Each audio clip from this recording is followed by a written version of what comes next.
Welcome to the Sisterhood of Healing podcast, the podcast that wants to help you reach your best and most divine potential.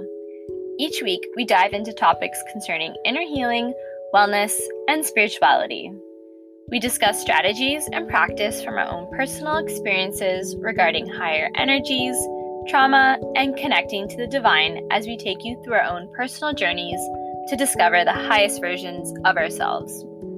In combination with guest speakers, we bring you a comprehensive guide to mental and spiritual wellness and the ability to connect to yourself and the world around you on a deeper level. I'm Nicole, and I'm Christina, and we are two sisters who want to take you along on our spiritual and healing journey. We are each on our own individual healing and spiritual path and bring unique perspectives regarding yoga, chakra healing, meditation, intuition, and trauma healing. Sometimes life is messy, sometimes it's confusing, and sometimes everything falls perfectly into place. Join us as we navigate the path to divine enlightenment together.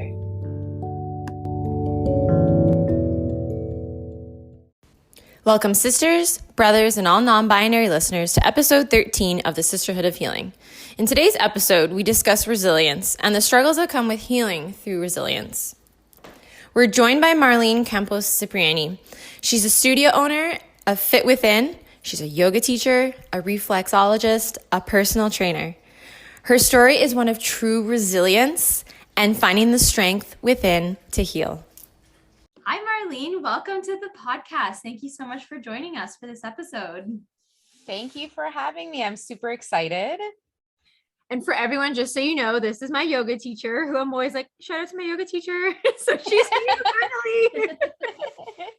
I'm so excited. Christina is such an amazing soul. So I was really honored when she asked me to be a part of one of their episodes for their beautiful podcast on helping others, self-care, wellness. I thought that was really, really cool coming from the sisterhood. So really excited to be here with you guys. Well, and I feel the same way about you and am equally as honored. Big deal for me. So thank you for coming on. Thank you, Christina. So you are, of course, a yoga teacher, but can you tell us a little bit more about yourself, what you do, who you are? Yeah, so I'll try to narrow down the 22 years. So I started in the industry actually as a personal trainer.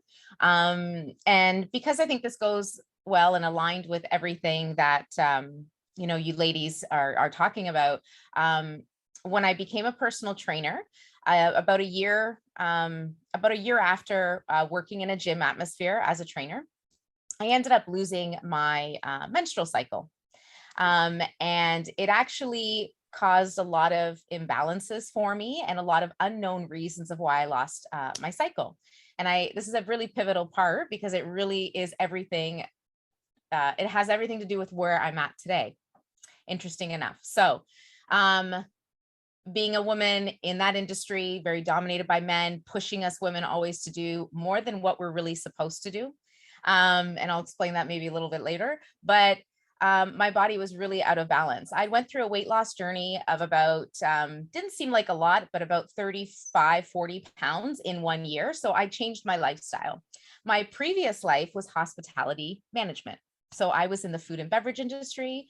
And previous to being a trainer, I worked at the Fairmont Royal York and lived in Toronto for a year. And I lost this weight with a roommate of mine who lost over 100 pounds. Wow. And he inspired me to start eating better, coming from a European family, a lot of carbohydrates, a lot of carbs. And my life before that was not athletic. I was not into fitness. I was not into yoga. I was not into any of that. So it's knowing that you can change your life at any point. So that prompted me to look after myself more. I was inspired by his journey. And, I started to become really fascinated with movement and with nutrition. So, skip a few years later, became a trainer, lost my cycle for a year. And then that's when things hit, when mental health hit for me. So I went into depression. I had also, looked for a therapist to help me through that process. Not much was really budging until I went on the spiritual path. So my family sent me to Portugal, which is my background. And they brought me to this person that has helped someone else and previous people, I guess they knew back in Portugal. And I don't even know what to call him, I'll be honest, but You're like a healer? he's a healer, 100% a healer, but like no name, like a psychic or that, like there's no specific name for this. I really can't even describe it. So he treated me in my head, I guess like cerebral. So kind of therapies along my brain for 9 days straight. So I had to go see this man for 9 days straight. So yeah, so he did this treatment on my head for 9 days straight. And I started to feel like my old self. I had a lot of physical things also kind of shifting through some of that healing processes that he was stimulating. And it was a very strange experience. I was supposed to be there for a month. I ended up wanting to come back home in 2 weeks because I was just so excited to get back to my life, because for about 2 years, I was on this roller coaster of trying to figure out what was wrong with me. I was about 25 years of age at that time. And that was a huge pivotal point for me. So in moving forward from that, he also did readings. He told me that I had a gift with my hands. And this is where I became a reflexologist. He had told me that I needed to pursue this path of reflexology and that I had the ability to help people heal. So, and again, we are all healers. And I believe that we all facilitate healing. So I am not a healer per se. I think how people might describe it. But for me, I always say we all have the ability to tune in and tap into our healing abilities. So these golden hands, or however he described it, let's say it's also energy, chi, whatever, prana, whatever you want to call it, depending on the culture that we're describing here. I realized why certain things as well for me made sense afterwards. So I came back to Canada. I took the course. I was still hesitant. I'm young. I'm like, I don't get this. Why am I working on feet? This makes no sense. I'm a trainer, but now I'm going to work on feet. Okay, cool. So as I went through the training, I started to experience a lot of sensations myself. I got my cycle back through reflexology. And then that's when my whole mind was blown as to what I felt this service could do for others. And so that kind of started my path in wellness as opposed to just personal training. And this is where my own inner journey, right? My own healing journey. I think we all go into this because it's something that starts within ourselves. And then now it's almost like a purpose now. It's now time for me to share. It's my time to do something more with this. And it aligned with yoga. It aligned with all of that. I started with reflexology at a chiropractic office. And then they had a second office where they had asked me as a personal trainer if I would be wanting to teach yoga and Pilates, because their clients could really use it more for the physical, which was back care, right? You're working in a chiropractic clinic. A lot of it has to do with back pain, improved posture that they wanted, core strength. So I'm like, great. So I took a yoga teacher training with a different association back then from CPTN, which was my personal training umbrella. And that's how I started teaching yoga. And that was in 2009, I taught my first class. So I moved in that journey and never looked back. So things kind of just transpired. Fit Within came from a book that I was reading to help me heal myself. It was called Fit From Within. Oh. So I came up with the name inspired by that book as Fit Within, because I truly believe that we really need to focus more inward to truly heal ourselves. And I mean, coming from even a trainer's background or anything like that, you can do all this stuff on the outside, but at the end of the day, that's also a stress. That also is something that can actually weigh you down even more if we're not balancing our lives better with different practices, with other different things like yoga, meditation, nutrition, sleep. There's so many relationships. Everything has to do with wellness. It's a big circle, right? It's a big umbrella. Mm-hmm. So that's what inspired me. Was my own healing journey. My own physical transformation kind of got me into fitness. And then it just kind of transpired to become more fit from within, So that's kind of how the whole business came about. you doing reflexology, teaching yoga and fitness classes, because I'm also a lover of intensity. And I think that everybody like channels energy differently, right? So some of us need to go really hard before we can really wind down and kind of get into that state. Others can already feel that calm state right away and kind of get into a practice. And it depends on where our body and mind is that day. So that's why the blended two are there. And that's why we're a hybrid yoga and fitness model. And I emphasize that because we are not just a yoga based studio. And that's why I like to share the background of what I've done and why yoga and fitness are really important to me. So yeah, that's kind of about my, I guess, how Fit Within came about, how my journey as to, you know, what we're talking about here today has brought me to. And yeah, I don't know what else to say about that. I knew none of that about you, so thank you for sharing that. I have so many questions, So where do we begin? So first of all, one of the things, like the last thing you said was that your yoga classes are a hybrid, and that's the one thing that drew me to your classes. I remember the very first day. I don't know if you remember this. I remember I didn't know it was like your studio. I just found you because you lived in close proximity to me, and I went to a class, and like I did like the month for like $35 or whatever it was. Mm-hmm. I remember the first class I came up to you and I was like, do you teach any of these other classes? And you're like, yeah, it's my business. But I think it was, I really appreciated that hybrid, because as someone who, like, I've been an athlete my whole life, but could never get into yoga because I was like, oh, it's too slow. Like, this isn't my thing. But I wasn't aligned with myself. So I didn't understand the value of yoga at the time, like the slow flow.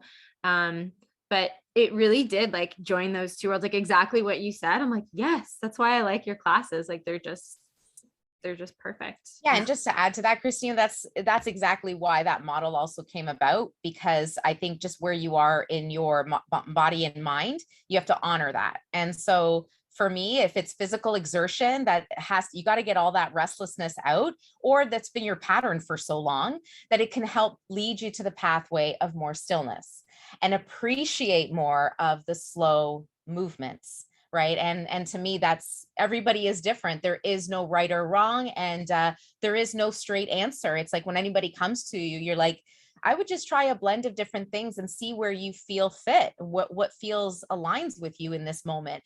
And like, it's like anything. Some people will do hardcore for the longest time. And then all of a sudden they're like, I'm just going to do restorative for this period of time.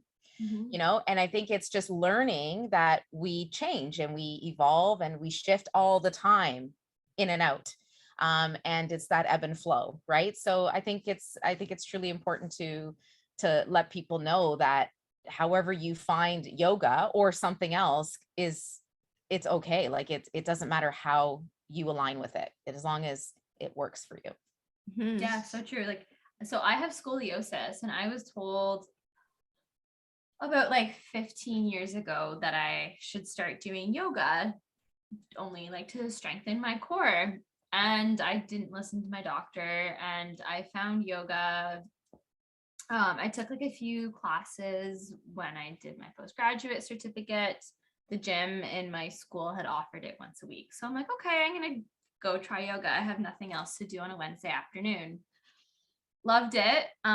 Did it like for the rest of the school year, and then came back home and didn't think twice about it. And then about 2 years later, I finally found myself in a yoga studio. And again, I was there for my scoliosis, and I didn't realize how much I needed to be there to heal myself spiritually. And it slowly evolved to a practice that wasn't for my scoliosis. It was more for my mind and my soul.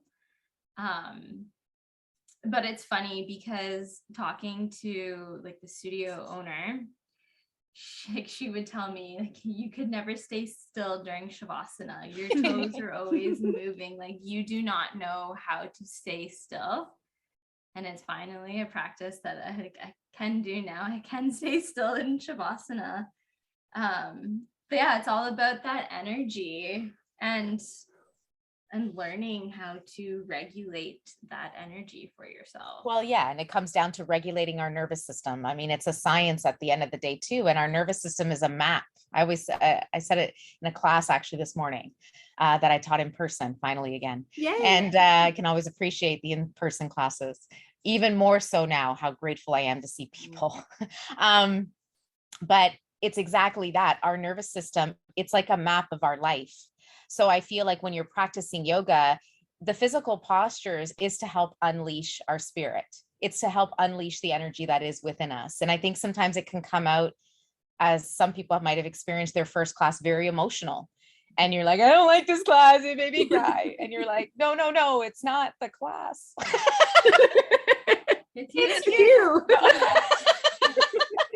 But you don't really say it like that. Yeah, you know?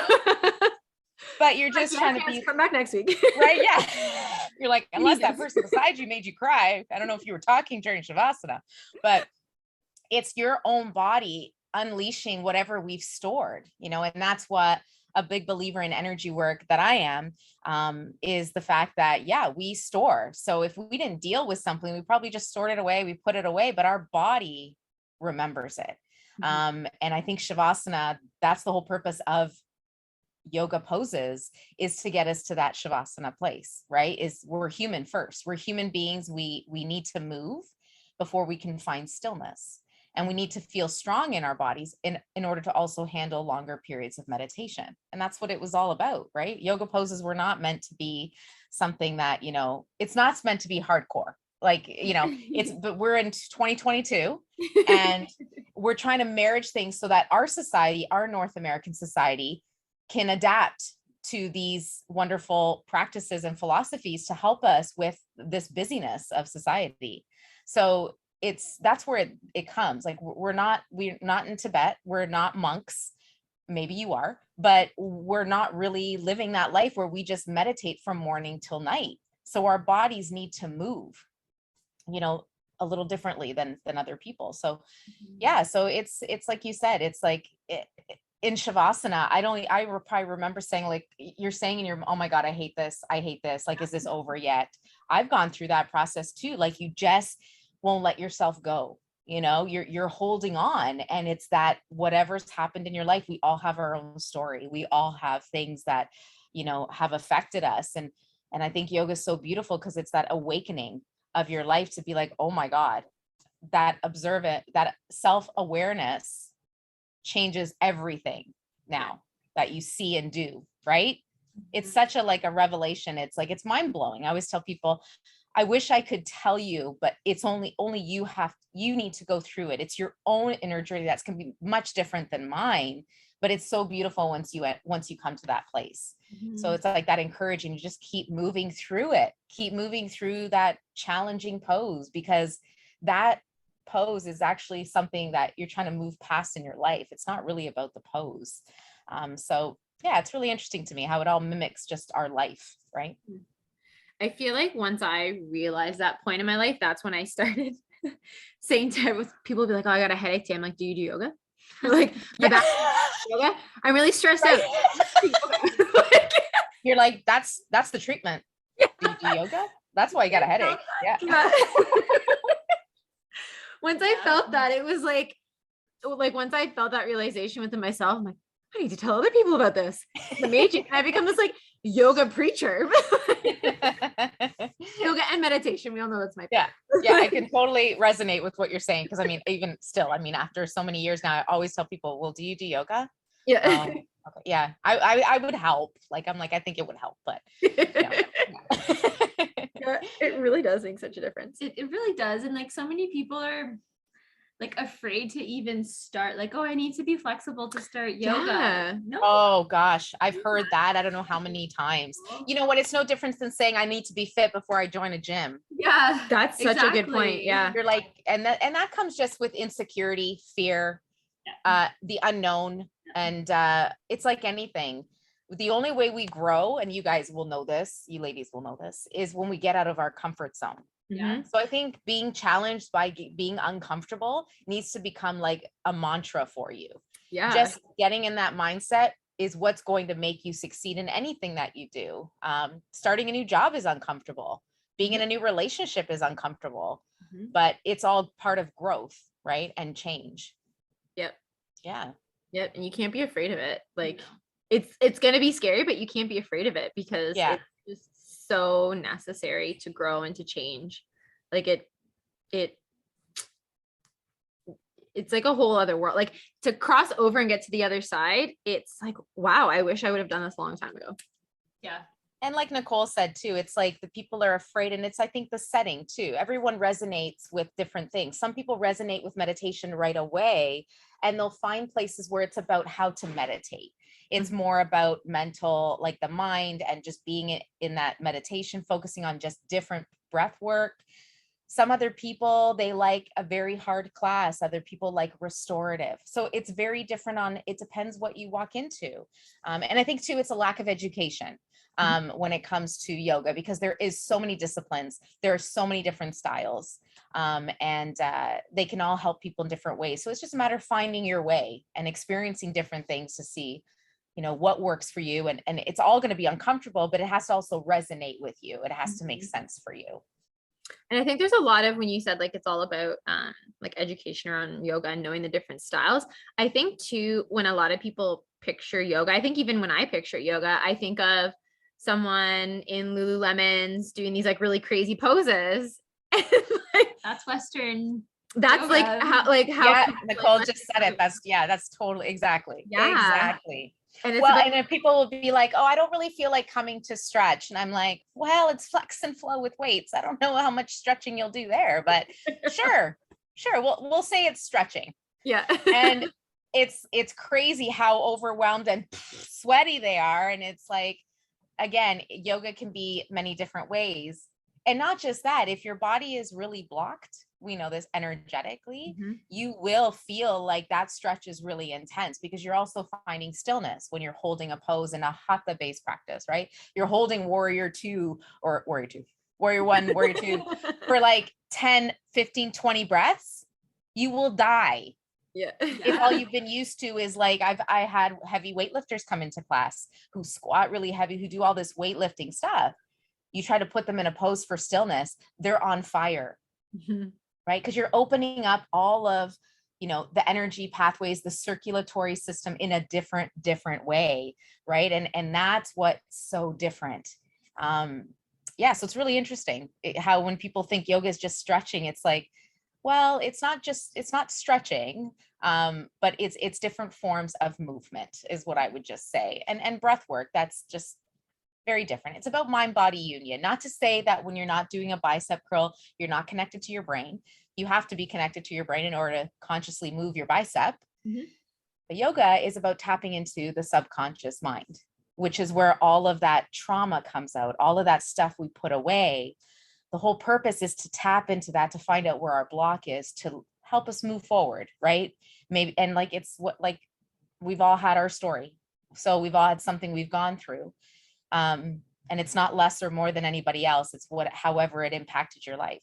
And I believe if we don't tap into that subconscious mind, that you'll live a life here so unconsciously of what you're doing. And it's sad. It's sad to know that you won't live a conscious life, and realize that you are responsible. You have a choice. You are accountable, and you can be better and you can do better. Yes. And, yeah. And life is so much different when you start to live consciously. I was actually having a conversation with some friends the other day, and they were like, what are you afraid of? I can't remember how this topic came up. And my one friend was like, well, I'm afraid of dying. And I was like, you know what? I'm not afraid of dying anymore, because when I die, I'm going to know, like, I lived every day very mindfully and very like consciously. Well, and energetically, when you die, you are moving to a different body. Yeah. To live a different life. So what is that fear? It's true. Yeah. And you minimize that fear. You just live your life fully, right? You're not thinking about the end. Like, think about, again, coming back to the present moment. You need to be present, because this is all you have, is this moment. This is all we have right now, is this moment together. Yeah. It's like, tune out everything else and immerse yourself in that moment, because these are the best times of our life, right? Mm-hmm. And we've definitely felt that doing this podcast. Like there's been days where, you know, like the two of us have to coordinate. We have to coordinate with whoever we're talking to, and like you make it work. But there's some days where, like today, rushed here in a snowstorm. I know the weather. I know. And like you've got to get into that mindset. But as soon as you make yourself fully present to the person in front of you and the conversation you're having, you really do tune out everything that happened, like the worry that you had getting, like whatever it is, you just, when you connect wholly to someone, it's such a different experience. Like your relationship with that person's different, your interaction with the conversation is different, like what you take from that conversation is different. Yeah, Absolutely. 100% agree. Yeah, absolutely. So you've told us a lot of really great stuff. Like I've learned a lot already.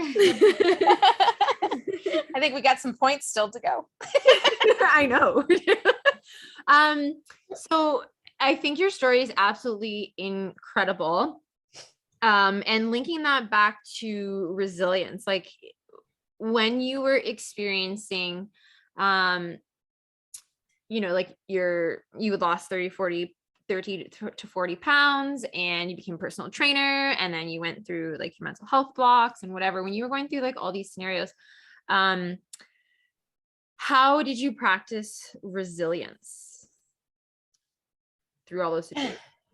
Well, I think it would be very different than how I practice resilience now with COVID and pandemic and as a business. I've two very different ways that I probably handled myself at, you know, I'll be almost 44, whatever, almost, late this year. And I was like 25, 26 going through that, and a very different maturity, right? And experience, right? To be able to even at that moment, maybe even know what the hell is being resilient, really, at that, in those times of our life. We're not really as conscious about that kind of stuff. And what I mean by that is I'd probably be more emotional as opposed to like try to calm myself down and try to make a logical decision. But of course, going through more of that mental health, you're not really in a good state or a clear state of mind, you know, going through things. But I think what's interesting is whenever I spoke to someone, they said, you're very aware, you're very conscious of what you're going through. You just can't get out of it. So that was interesting to me. I think that I knew that I had a choice, and I'm like, I can either choose to stay in this state of mind and live my life going down the Western route, which was pushed on me many times. But I knew whether even going through this path, as I mentioned, to going to Portugal, meeting this person, it opened up a whole different path for me. And almost 2 years going through the Western to there, that changed me more in 9 days than what I went through in 2 years. So what I'm saying is, there's nothing not to be said that there isn't chemical imbalances or there isn't actual conditions. Absolutely. I'm not a psychiatrist. I don't diagnose. I don't know. I don't deal with schizophrenia. That's not what I'm dealing with when it comes to, you know, this path of teaching yoga and fitness and breath work and saying, well, I'm just going to help heal you. That'll all go away. Well, no, we're just giving you the tools to help you manage stress and hopefully be more present in your life, to hopefully, you know, get better, or maybe make those other therapies work better for you, right? However that is. But what I mean by that is I knew I didn't fit that mold. I knew that that wasn't me. It's like, you just know something inside of you saying, no, that's not right. And nobody tested my chemistry. So I'm like, where's this diagnosis coming from? You know, like, really, where is this science coming from when I don't see a test? Now, when I say that, the endocrine system, and I say this is important because it's the hormones and the balance. Losing my cycle, the endocrine system has a lot to do with energy work, and it has a lot to do with yoga. When we're practicing yoga, we're actually stimulating our endocrine system. And especially as women, it's huge for our hormonal balance, for our state of mind, that vagus nerve that has a lot to do with our brain and gut connection. So I am a true believer that back then I just had a massive disconnect. I was in the gym, I was working out, but I was disconnected my transformation of my body didn't match my transformation in my brain. It's like my body changed, but my mind didn't catch up to where I was in that moment.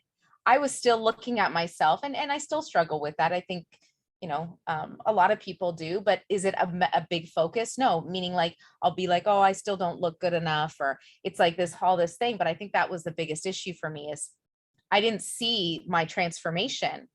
I was so hard on myself that it was just like, I was just never good enough, So I think of it was a big block, was just a big disconnect.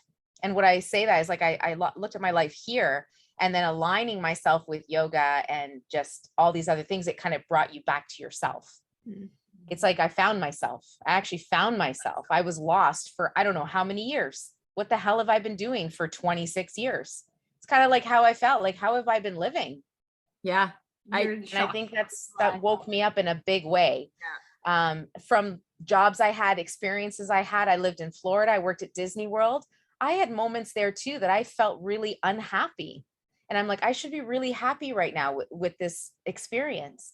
So when I really looked back and I guess reflected, I realized how important it is to have that mind-body connection, and how that will affect how our body functions and how things move, from digestion to sleep to this and that, and how that's going to affect our mental health in such a big way. Wellness has everything to do with our mental health, in many different aspects. So I don't know where we left off, Christina, but if I went off, I'm not sure where we're at. But I don't think so. Yeah. So there's a lot of really good stuff. Oh, resilience. How did you exercise resilience? Yeah. So in terms of that moment, I think it was just a choice of choosing to, no, I'm going to get through this. I'm going to do better. And it was about being positive and enough with my own negative self-talk. And it was really just trying to just affirm every day that I can do this. This is just a moment. This is not forever. And I think that's what helped me get through it. In terms of support, I know for me, and I got to speak the truth because that's the only way that I know how to be. European families have a very difficult time understanding mental health. Mm-hmm. And so I actually had to pull away from my family and my friends. I was hospitalized for 2 weeks. And when you talk about resiliency, well, I think what woke me up is I was beside someone who overdosed on a certain drug for mental health. Oh, it was lithium. Mm-hmm. I remember now. I have her face right now in my brain. Mm-hmm. And they put me in this room when I was just there to be like this social escape from society. You see a social worker every day, kind of talk things out, just to kind of get you to like stop worrying about what your family thinks, stop worrying about what your friends think. They needed to remove me. So I'm beside this person who's overdosed on lithium, doesn't know if she's coming or going. And all I said to myself was, that's not me. I don't want to be that. And I think that was my biggest wake up call. Wow. And I remember being there in the time I was, you had to have permission to talk to me on the phone and to call me. And I remember talking to a few of my friends, and there's just like, we just don't want you in there. You got to get it out. And at the same time, I'm like, what is with all this judgment? Mm-hmm. This is my journey. This is my path. And I realized in that moment is they are your friends. They are external factors in your life and support, but only you know what you need. And if I had to go through that 2-week experience to appreciate my life outside those walls. And I think it was just a huge form of appreciation and gratitude that came out of my resilience, that brought me to this place of, I can fight through this. That strength isn't gone. I may not be 100%, but I know that I can get through this. And I think that having that, it was like she was a mirror to me, this patient.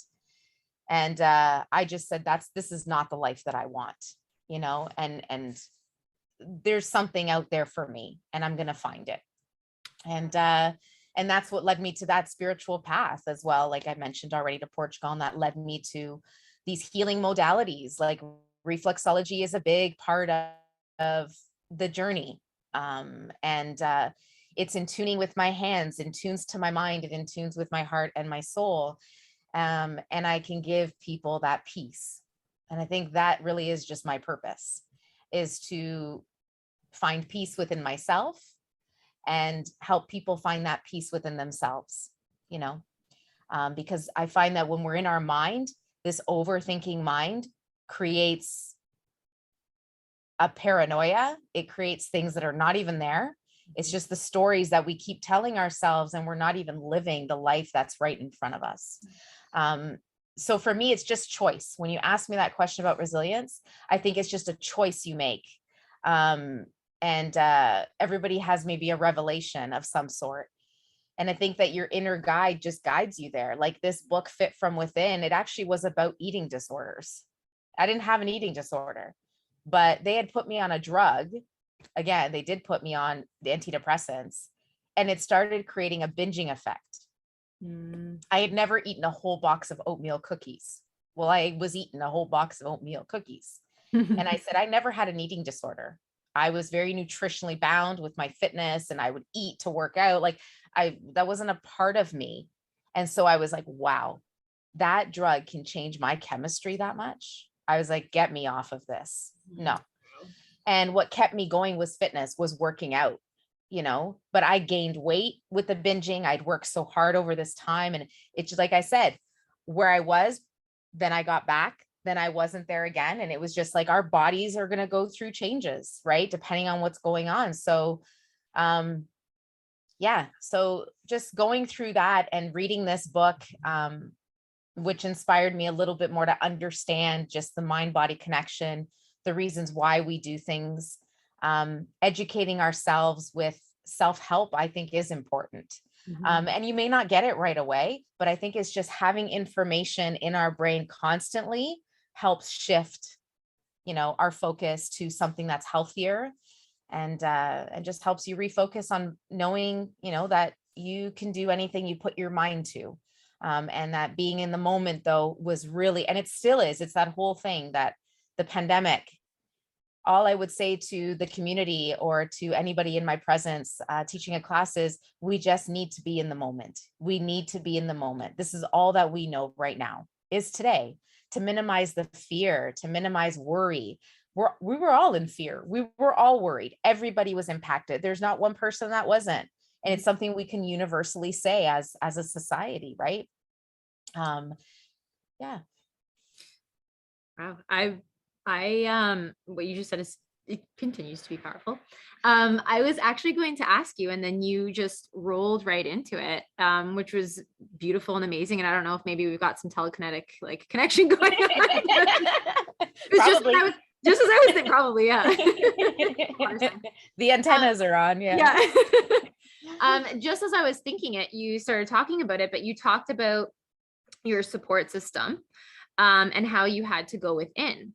And I think that's an important thing that you mentioned. I think that's an important part of your journey. And I think that a lot of us, when we're struggling and we're searching for answers, and things that are going to help us or fix us, a lot of times we look externally. Yeah, and for that validation. Externally, either for the validation, or like you want someone else, like you've seen someone else do it and you're like, okay, like they can fix me, they can do this, or, you know, they've always been there in the past. Like it really is about that, like you said, that internal desire to just say like, this is enough and I'm doing this, and shutting everything out.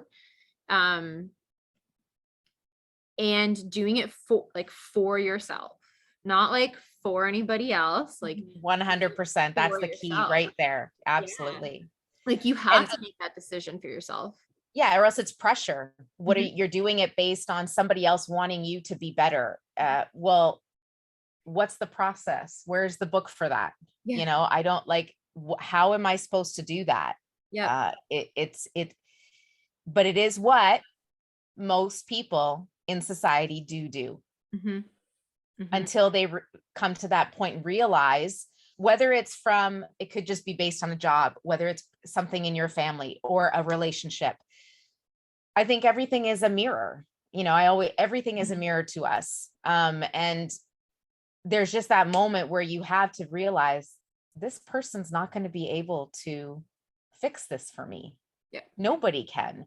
Yep. And you, as long as you, like you said, you have the desire, you just need to have the will. You don't need to know how it's all going to turn out. That's not even, there is no answer for that. But to know that you have the will to live, the will to want to get through something, that's key. Yes, that will dwindle away. But it's like when we talk about being motivated, yeah, you're not going to wake up and be motivated to, like, I don't know, do anything really. Yeah. We wake up because of habits, because of consistency, because of the things that we create in our daily activities, our daily, or just our daily life. You know, you wake up, you brush your teeth. Well, you're going to wake up and do yoga, or you're going to wake up and meditate. You're going to center yourself for your day. It's that whole thing with being present.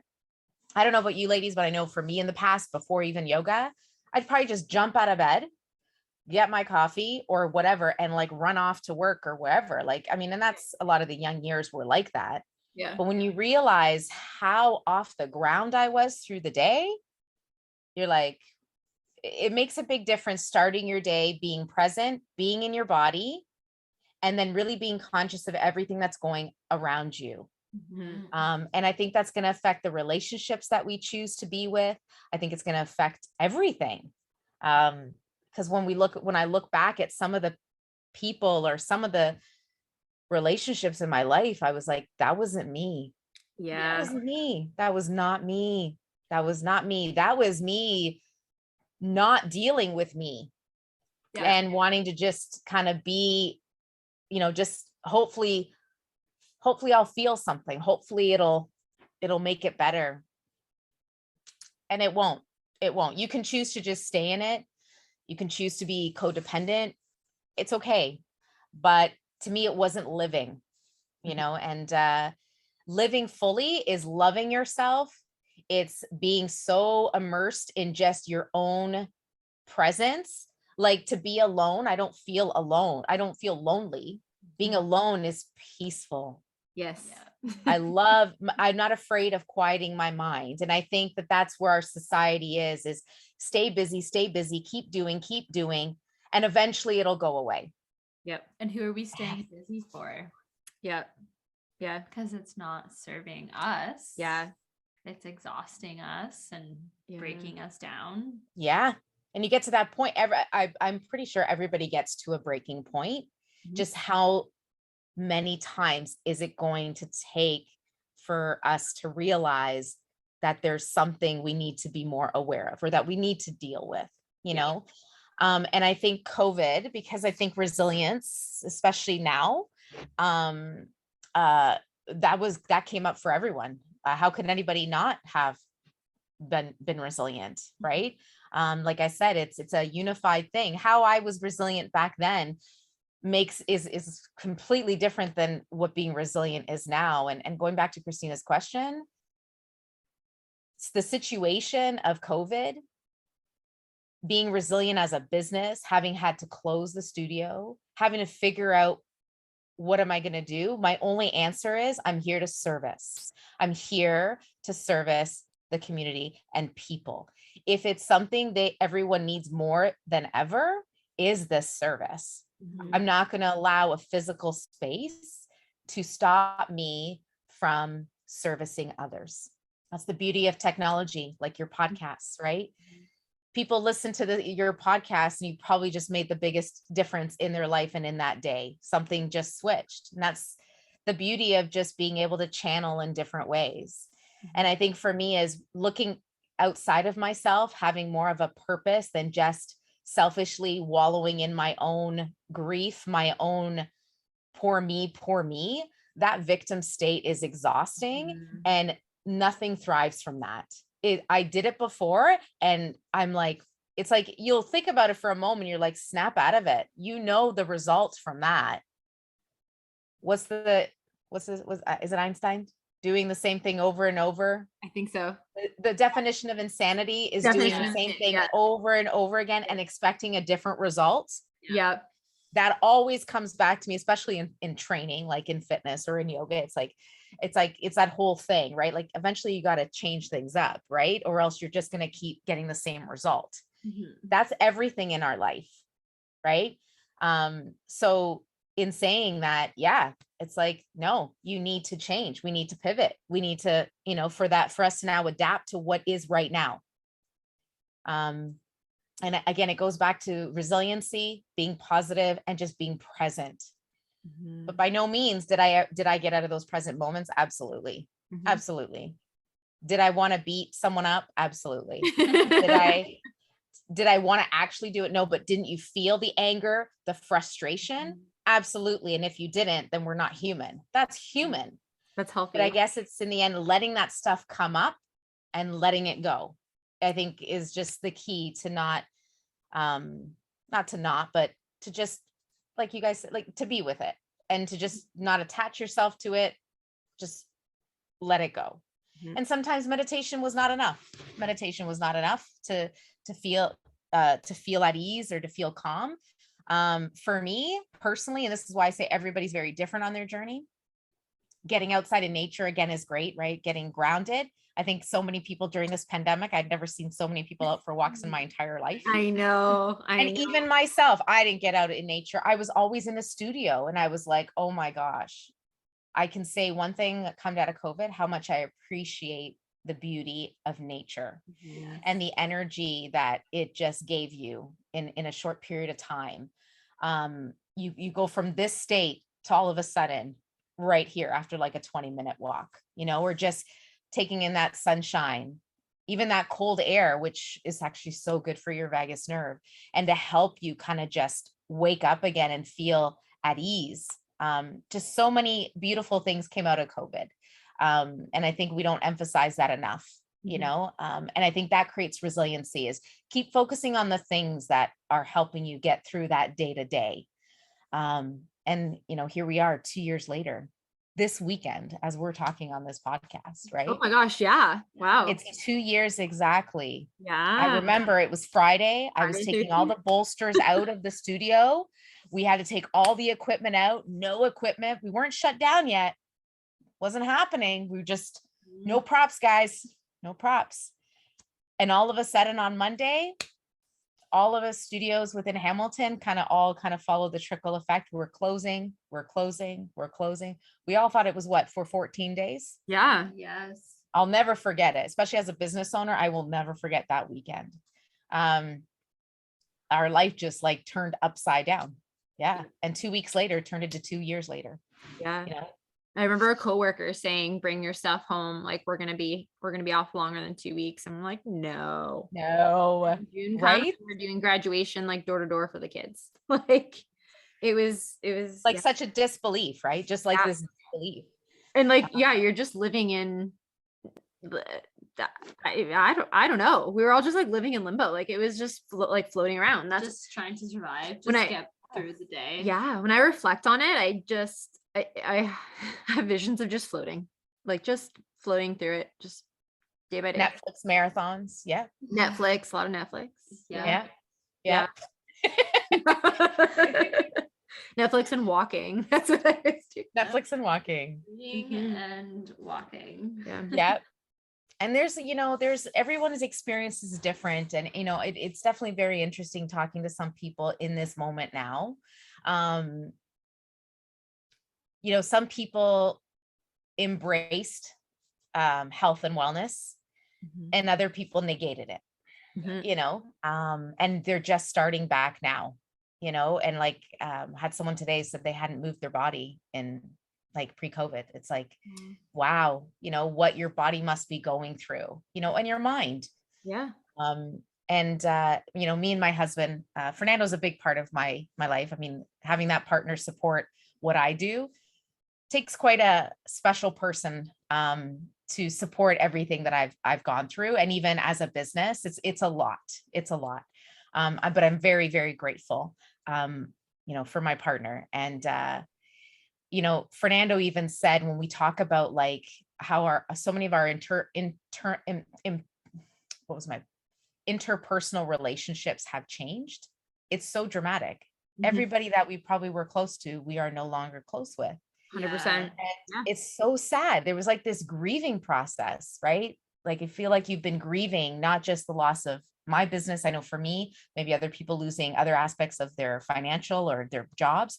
it was also all of these different relationships shifting and changing, and how off the ground everybody is. And I think that's really key. Like, it's like nobody's grounded. No, and it's so, I am grateful. I'm grateful for yoga. I'm grateful for movement, for fitness, for meditation, because I think in the end, even if you had these crazy days, it really brought you just right back to the present. I couldn't imagine not have done anything for the 2 years. I don't even want to know the state of mind I would be in today. I couldn't imagine that. Like, I know for myself, doing those things for my body were so important, to have that mental wellness that I needed. Yep. I know 100% I wouldn't have gotten through the pandemic. And like, that's when, like, just before the pandemic was when like my marriage was starting to end and like all that stuff was starting to fall apart. And then, like getting through the pandemic, going through like the separation and just like the mental and emotional angst, it was yoga and meditation. And I've said this before, it was yoga and meditation that like really grounded me and really connected me. Like we've been saying, connected me to the present moment, like took me out of that victimization mode that like, I'm going to say I had every right to be in. Absolutely. Yeah. And like, I was like, no, I don't want to be that. And like, this needs to get better. And so as much as COVID was absolutely terrible and for so many ways, for so many people, like when I look back, I'm grateful. And I don't know if that sounds in any way selfish or, dismisses some of the terrible things that have happened, but like you said, there was such a shift. And I think a lot of people have experienced that shift. Either like you got lost and were misaligned before, and it's kind of thrown you even more into misalignment, because you're not giving yourself that mind body connection. You're not going within, you're just so lost before. And then furthermore, now lost in this world that there's no up or down, or you really did like dig deep within. And I've heard a lot of, like TV shows or radio or whatever it is, where there's been conversations where people will almost like make a mockery of those who have gone on their wellness journey, or those who have gotten into like mental wellness or health or whatever during the pandemic. Like, oh yeah, you're one of those that, got into wellness during the pandemic. Yeah, I am. Like I am. I realized that we're all stuck here, and I can either get left behind in my thoughts and in my emotions and things that are not healthy, or use this as an opportunity to connect. I'm sitting at home. Like I was blessed enough to still be working, but like time and space was given, right? Yeah. No matter how we look at COVID, things were shut down. We weren't as busy anymore. There you have a choice here to just drink your face off every day, numb yourself with all these external factors, which is fine. And maybe sometimes that was okay. And yeah, a lot of times I did. I like wine. Everyone in the community knows that I like red wine. Wine's nothing wrong with wine. Right. I feel like it improves circulation. It's good for the heart. It's good for your heart. Cardiologists recommend it. But no, please don't listen to that advice. But just knowing that it's all about the balance, right? And I think that a lot of people would say a lot of addictions came out of COVID because, again, it's like substance abuse now. You've used something to help you, and you know what? It's okay. But it's what you do with it now, and it's how you now choose to kind of see, this is not serving me to better me, is where we need to come back to our foundations. And I do really see that coming through now. Spring is coming, the sense of renewal is coming. And I think that the timing of the lifting of things couldn't be better, because the energy of the weather is going to also help people with that, the detoxification through spring that we naturally go through. Whether you're actually doing something for detox, your body and mind will actually go through a detox just from a shift in weather and our environment.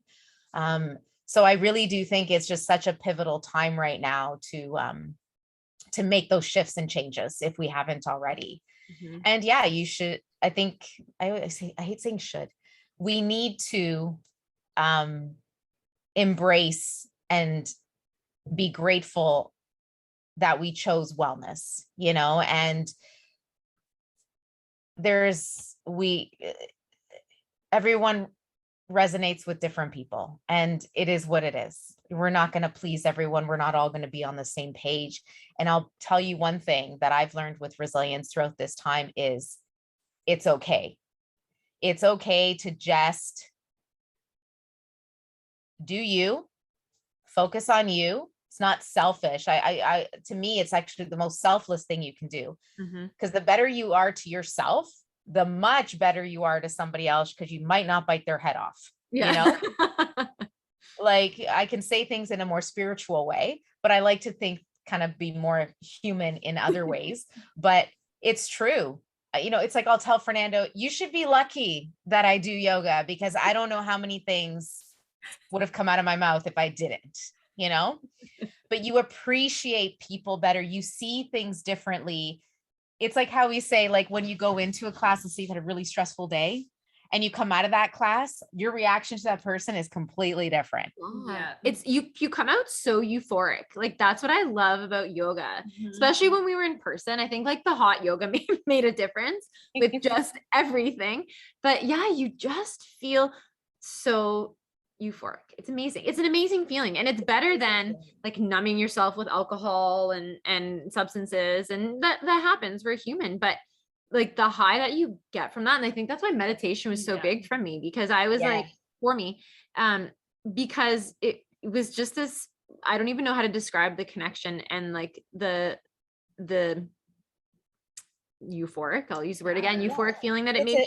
It's a shift in your brain waves though, right? Like when you're meditating, and some people have never experienced that in their life.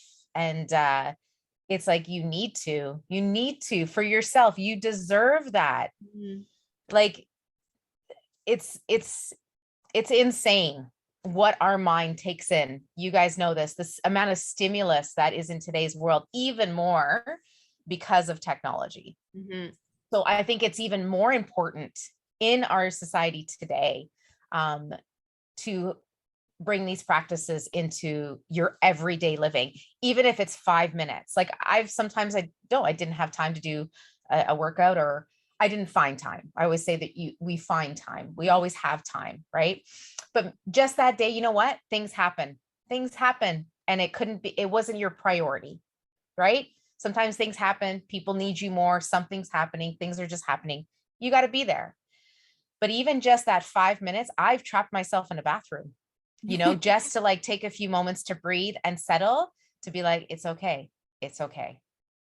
Talk to yourself, self-talk, self-love, just keep your brain back to that moment, back to you, and then walk back out to whatever you got to go into. Because that's life. Right? We're not always going to be in a state of bliss. We're not always going to have that opportunity to just come back to ourselves in the way that we would like to fully, but we can totally tell our brain, to tell our body, to tell ourselves that it's okay. This is just for today, you know? That's such a good resiliency skill as well, to be able to tap into that, just run away and lock yourself in a bathroom for 5 minutes. No, we actually said that on our podcast last week. Like, if you need to go into a bathroom for 5 minutes, it's okay. Or if that's the only time you can meditate, that's fine. No, but it's so important to know that like you can do that for yourself. And going back to what we were saying before, like you need to go internally, like knowing that if you find yourself in a state of anxiety, panic, overwhelm, like whatever it is, that you have the ability to go within and put yourself in a place of relaxation, like a mindful place of relaxation, so that you can continue functioning in whatever form. Yeah. And you just said it. It's this, I think with everything, and whether it's pandemic or not, let's move past that, because it's just everyday life. Yeah. Moving past that, because we don't, like, for me, I don't want pandemic to be my life. No.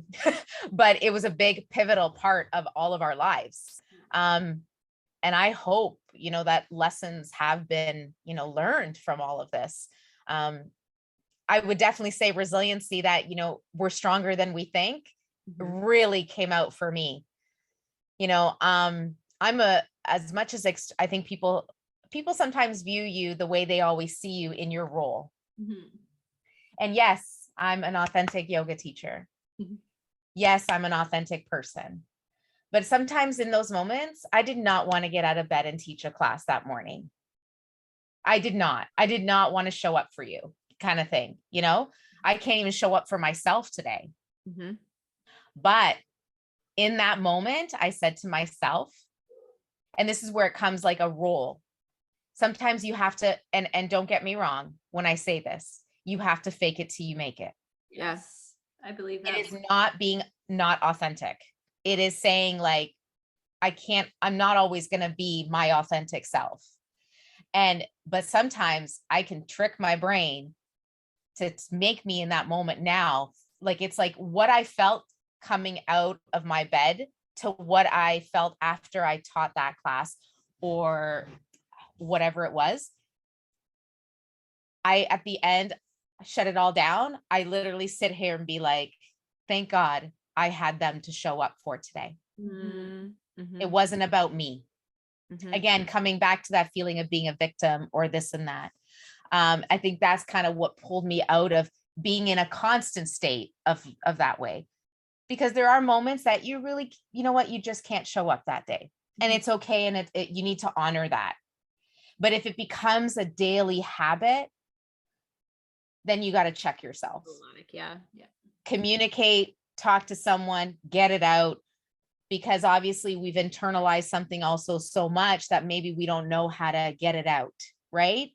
And that's what I would equate depression with, if we're going to, bring depression up in ways that doesn't have to be a diagnosis from a chemical perspective. It just has to do with sometimes when we go so inward with our thoughts that we become so built up with all of this negative emotion, and our bodies feel, terrible. Our mood is low. Well, yeah, it's the power of the mind. It's very powerful. As much as we can be positive, we can also be extremely negative. And when we're too much of one, I don't think you can be too positive, but but maybe, or I don't know. I think when people say you're too positive, it's like you don't have like a reality on life. That's what I've kind of heard. Like toxic positivity. Right. Yeah. I'm like, it's positivity, but with sometimes still a bit of a realist of view, I guess. I don't know. It's hard to say. Everyone's different with that, but definitely too much negative, no good. Too much positive would be better. Right. But it's a matter of that positive and negative energy being balanced. Right. Because sometimes you need someone to say like, yeah, I get your positivity, but what have you actually done to make this happen? I'm like, good point. You're like, I'm just faking it till I make it. Okay. Right? Leave me alone. Good point. But saying that fake it till you make it is a part of being resilient, because sometimes it's like, Christina, you're a teacher, Nicole, you're a yoga teacher. You're not always going to feel like you want to teach. Like nobody feels like going to work every day either. Yep. But you show up, and then all of a sudden your mood changes, right? It shifts, it changes. So I think just having that that mind shift to say like, okay, I don't feel great, but once I start just getting my mind out of whatever I'm feeling, because again, it's getting too stuck in how we're feeling, that really can pull us further down. And movement helps us get past that.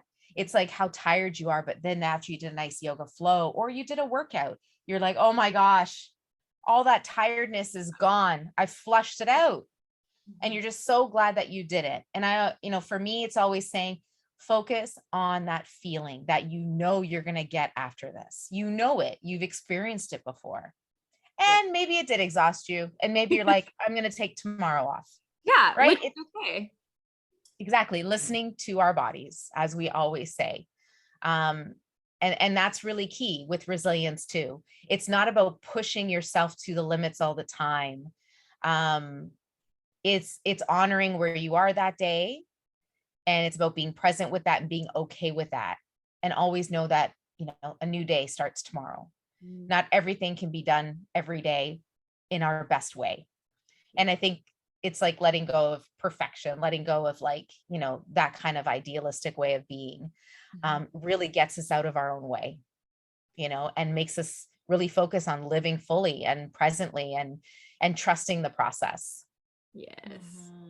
I think a lot of what you're saying relates to the fact that we need to allow ourselves grace. Like, whether you're faking it till you make it, like, you know what, I'm having a hard time rolling out of bed today, or I'm showing up. Like, there's a lot of times, like, when we get, like, as a teacher, when we get into the thick of the year and we are overwhelmed and it's report card season and there's demands on us and we're coaching and there's all this other stuff, there's times where we're coming off lunch and one of us will say, oh, I don't feel like going in the class today. And we're all like, yeah, like, we're all just so overwhelmed. But then you get up and you go and you're doing it for your students, and it, like, you're doing it for them. And literally that's what gives you the motivation to do it. That's super key what you just said. Like how I mentioned earlier, it was about service. Yeah. Forget about yourself for a moment. We're here to actually service people. Yeah. We all are. Yeah. That's in different ways, no matter what your role is. And when you just think about servicing others, you stop focusing on all the stuff that really is not serving you well in that moment, right? And you feel better. You know, the one thing that they always say, and it's so true, strength is a resiliency, strength, it all kind of correlates. But even when you're struggling the most and you're helping someone else, that is you being resilient. That is you in that moment. That kindness that you're giving someone else is taking you out of that space that you were just in. You know, someone else needed something more. And to me, that is strength, when you can give even when you don't have it. And I'm not talking about from an energy perspective where you're so drained and so but that is life. We're not going to always be in this perfect fill our cup state. And I think in that moment, though, is doing something kind for others can really help you build that resiliency within yourself. And again, it goes back to you are stronger than you think, but it has to also come with actions. You know, you need to have that action behind what we say. And that's what I was saying about being so positive. Yeah, it's great to be positive, but also what are you doing to take action on that positivity, right? Don't just think, oh yeah, I got to do yoga. I got to eat better. Oh yeah, I got to sleep more. Like I got to sleep better. All connected. The same story over and over again. You're like, okay, great. What did you do with that though? Like, what did you actually do? Because we can sit here all day about what you wish you want to do. And I guess that comes from the personal training side of me, always kicks in with the coaching, because it's really true. That's the strength that I know within myself. I've learned to bring those healthy habits into my life, because I always go back to, it's about the everyday. It's about the actions every day. It's the consistency. That's what keeps me motivated. It's not that I feel motivated. It's because now it's become a consistent habit in my life. And I wouldn't know what I would do without it. It's like, that's when you're in that place now to be like, okay, so what's my next thing? What's that next challenge that I want to take on in my life? We're not going to change all of ourselves in one moment, but now what can I do better now that I've like gotten consistent? I'm not going to say mastered it, but I've gotten consistent with this. Now, what can I bring in to my life to make myself better? What area of my life do I need to improve more of? Yeah, and I really think just improving ourselves is being resilient. Focusing on improving ourselves and being better is being resilient.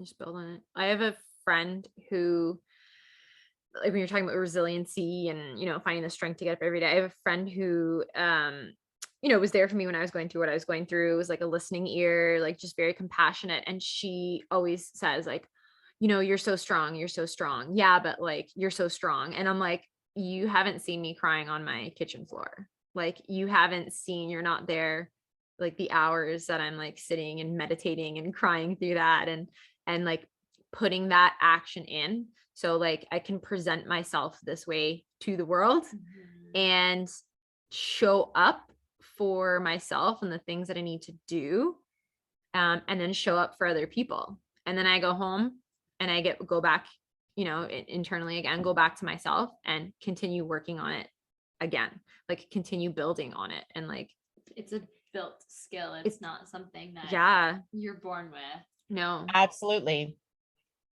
And I guess it goes back to that is I think that people there's the ideology of like, I want to be healthy. I want to be this. I want to be that. I want to be that. But I can feel it. I can feel it when someone's not. I'm like, it's all in your mind, but I don't feel energetically and I don't see it. Yeah, I don't see the health map there, So it's a matter of being like, be honest with yourself. If you can't be honest with yourself, then you are not going to be honest with others. Yes. And that's something that anytime we've coached challenges, like Christina would know if the challenges we've done before, which we call them transformation challenges, it's not so much about losing the 10, 20 pounds that we're talking about seasonally when we do these challenges. It's about helping you shift. And Fit Within it's about harmony and balance and how to transform within you. And that's exactly what the mission of being Fit Within has been to me. And it's what I hope that other people will inspire themselves to do, is find harmony and balance. And when you do, transformation happens. But transformation happens from within. Yes. It never happened from the 20 pounds you lost. It happened from something that shifted within yourself to shed that external weight. And it didn't mean you had to push all this weight or do crazy stuff. What it did was it made you mindful. It made you conscious now of what you're putting in your mouth, of toxic relationships, of, drinking more water, keeping your body cleansing, eating clean food, honoring your time to yourself. To me, those are the shifts that I hope people can have and instill from these habits. Right. And that's super, super key. That's super key.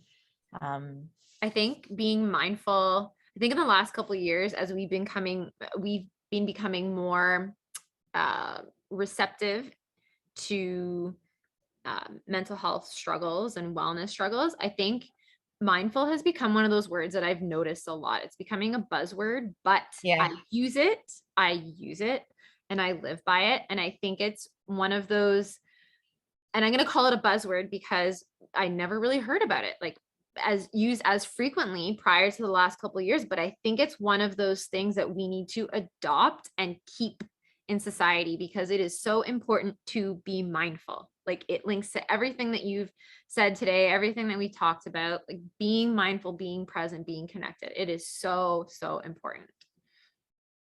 Yeah. And Nicole, like you as a yoga teacher too, like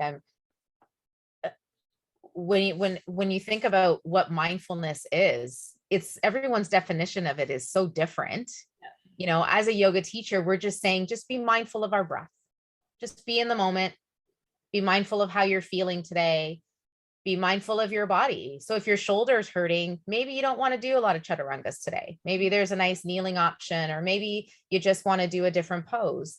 And it's giving permission and for people to say, it's okay for where I'm at today. And it's about a matter of us being mindful and understanding what mindfulness is, because some people will still say, so what is mindfulness? What do you mean by mindfulness? It's awareness. I don't know. What definition would you give? Yeah, I would say awareness of yourself, awareness of how you are showing up in your body, awareness of what you are doing, awareness of being. Like, it's like saying, when you've done a movement practice, which I know I've definitely am guilty of this. I just went through the motions. And throughout COVID, so many times when I was teaching and I was hurting, I did that practice, but I went through the motions. I couldn't feel it. I couldn't feel the energy come through me like other moments. And at times I was just like, you know what? It's okay. It's okay. Today was just about going through it. But then I can feel accomplished that I at least went through it. I showed up for myself today. I didn't get the result I wanted, but I still went through the motions. So it'll still be something consistently. Yep. And then you'll just have that feeling again. Right. Yeah. And I think there's a difference too about living your life going through the motions and allowing yourself that rest from being mindful to go through the motions too. I think that's what's really important to recognize as well. Because, sometimes we just need to go through the motions just to get through the day. But then if we continue to live by that, which I had been doing before, like big awakening, like boom, boom, boom, gotta check everything off, going through the motions. You like get lost and really disconnected and really misaligned. Yeah. Yeah. So Marlene, if you were to give our listeners one piece of advice, so we've gotten a lot of really great conversation. I think fantastic. I love this. And if you were to kind of summarize this in like one saying, one sentence, one piece of advice, everything that you believe in, everything that you've told us, what would be one piece of advice that you would give us to take away about resilience?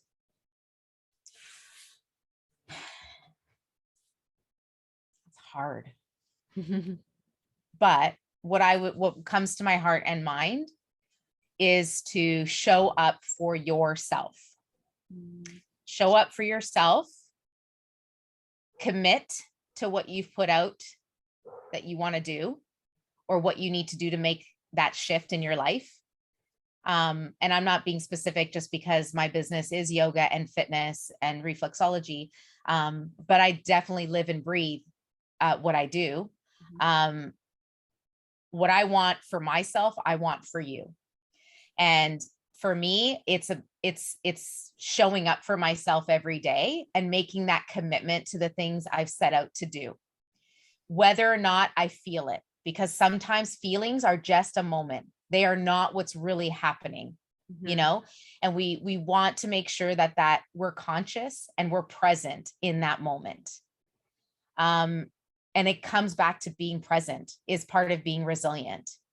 And you might get different things from other people about resiliency, depending on what path they're on. So it's a very difficult answer to give, because resiliency for someone who is a CEO of a massive company might be very different from someone who is competing for the Olympics. Right. So it's just because that is resiliency, to be on your top game all the time, to be at a certain level, or to just get through such a difficult time, is knowing that we all have trauma, we all have pain, and that we are all the same. But we can choose to be different. We can be aware of ourselves by just showing up for ourselves every day is going to make you more observant of everything that's going around you, and being responsible and accountable for yourself. I think that has always been the key. And even through this pandemic, at the end of the day, you're like, I'm accountable. I need to be accountable to my actions. Own it. And that's my biggest frustration, is when I hear the pointing of the fingers and the this and that, or the what's going on in the news, or the prime minister, or what your doctor gave you. I get all that. I've been there a lot of times. I totally get that. But when are you going to stop? When are you going to own your own? Did that person tell you to have a box of cupcakes? No. Like, it's a matter of saying that obviously made you feel like crap. What are you going to do to shift your energy, to be vibrant, to be better, to enjoy life? You own it. You own it. Forget what you've done. Do better now, and take action every day. And I do believe journaling is really helpful. I tell people there's a power to pen and paper to me, not notes in my phone. No. For me, pen and paper, it's authentic. There's just a connection. Brain dump your stuff every night. Dump it out. If it's on paper, if it's talking to a friend, great. But when we're trying to tune inwards, it's about just letting things go. And then just restart your day with a new mindset. It's like we're just recycling. We recycle Groundhog Day every day, right? We recycle, we throw out garbage. We're the same. We got to throw out the garbage every day that doesn't serve us. And we got to recycle and just keep that energy going and moving, right? So going with the flow is key. But at the same time, we need to build habits and commit to them every single day and show up for yourself. And I really believe that that's a big, inner strength. That's an impact on just everything else you do, is you building that inner strength. That is resilience. It's layers upon layers upon layers of, just like they say, you know, what's that strong backbone? What's that thing we say about like having a strong backbone? Yeah. Sure. That's it. Yeah. That's kind of like what it is. It's like, instead of like being here, get yourself up, get that breath, get that posture, stand up tall, and take on your day and own it. Because I do believe when you take responsibility for yourself, you will be less likely to be in that victim state, and you'll be more likely to thrive in anything that you choose to do in your life. But Well, you need like, to own it. Yeah. and like, how are you going to, I just thought of this when you were saying that, like, how are you going to make changes for yourself if you are not owning yourself, being accountable to yourself? If you're constantly pointing fingers, like you said, it's their fault, I'm like this because of them, I can't do this because of that.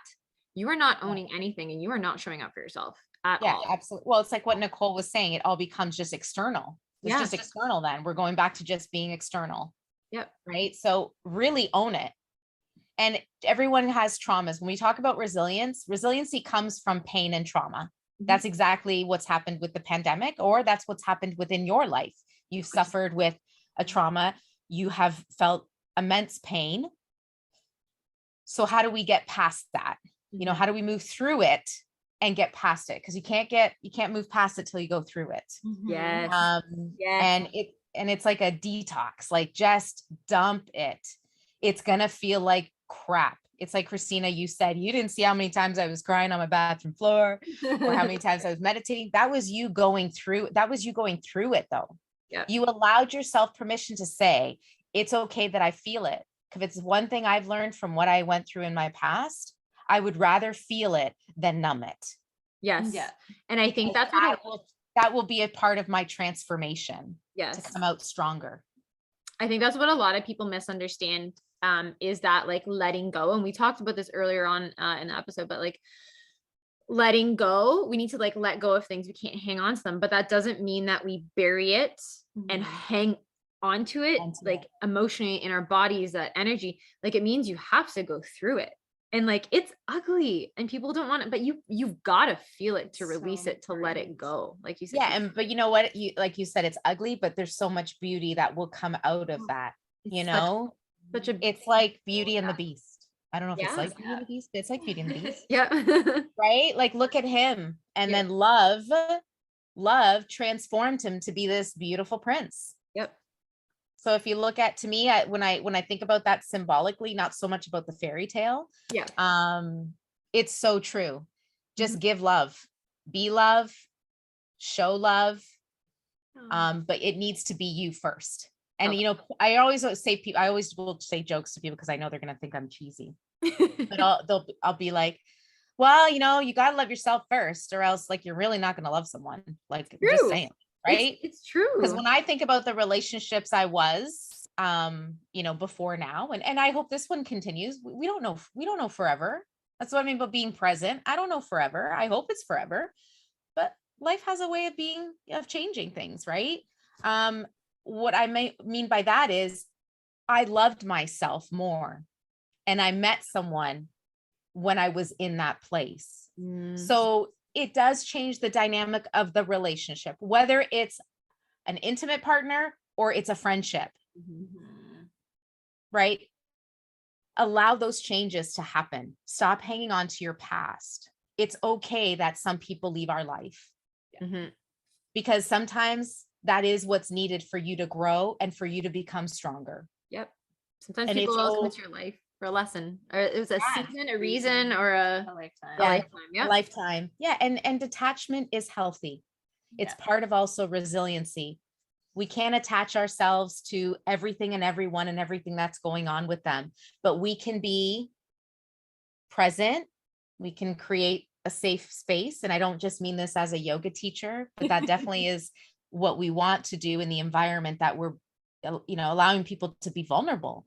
And that's really key as we go back to own it, and also know that being vulnerable is strength. And this idea of weakness and crying and being vulnerable that's one thing that really, really affects me when I see people blocking that off. You know, it's like, you need to just be there. You don't need to give advice. I've had to learn that. That's a big lesson for me. Yes. I don't always need to give advice. I just need to be there. That I've learned in a big way, because at the end of the day, I'm like, my journey is very different from your journey. And that comparable, I need to stop. Yep. But I'm going to be here in this moment for you and just create the space for you to just be how you need to be right now. And that's one thing I've learned about healthy relationships. And yeah, but vulnerability is key. In order to build resiliency and to also get stronger, you need to be vulnerable in that moment. Yeah, to yourself, and not be afraid to be vulnerable with others. Yeah. And that comes with patterns though, too, or things that have been taught to us. Like, that's a whole other topic. We literally say that all the time. That is a whole other That's another episode. Everything's so connected when it comes to like your right? journey. It right? is. It really is. Like people are complicated. Like we are just, there's so many factors have come in to form us, that to try and unpack that and to heal yourself, and to like, there's a lot of things. Yeah. So like, I think that's why I felt like it was like a loaded question with like, what advice do you give to people about resilience? It's like, well, I think every experience or every life path is going to be so different that what you think builds resiliency could be very different from someone else. But there are definitely some real foundational tools that will definitely help you get there. And you will come up with your own.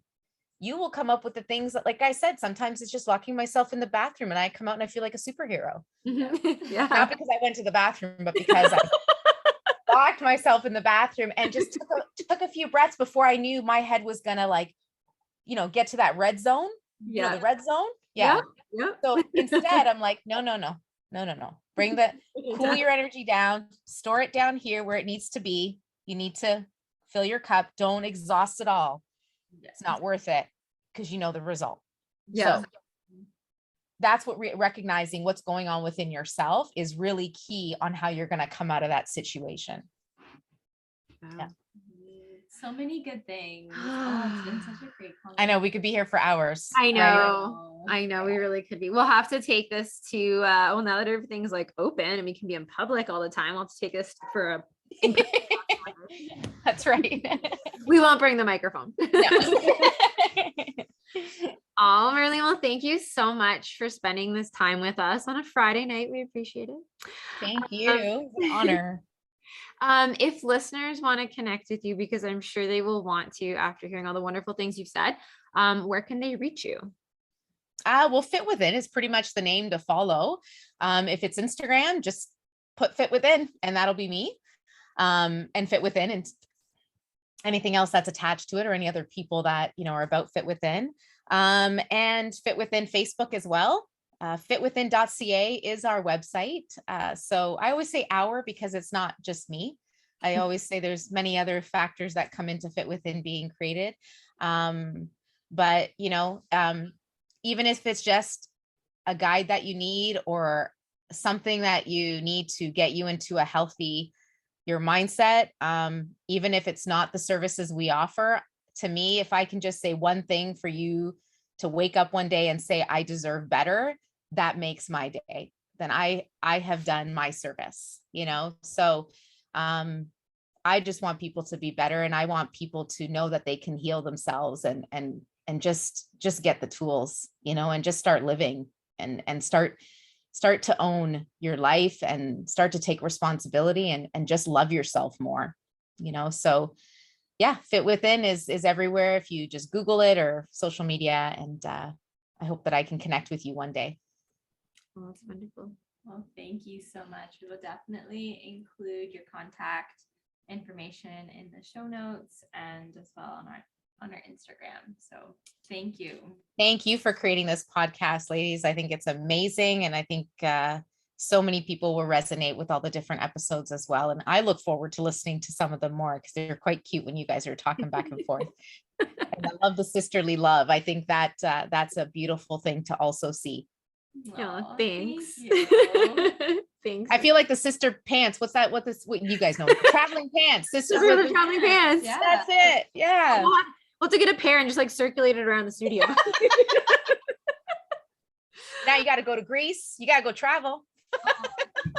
Good excuse. Yeah. You don't have to twist my arm. Like, give me those pants. All right. Well, thank you, Marlene. Thanks, Christina. Thanks, Nicole.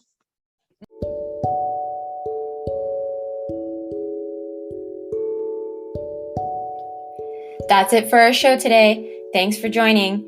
Remember, you can always reach out to us on our socials, on Instagram at sisterhood_of_healing, or on TikTok at Sisterhood of Healing. We love to hear from you, so please reach out to us at any time. Thank you for journeying with us today. We'll see you next time.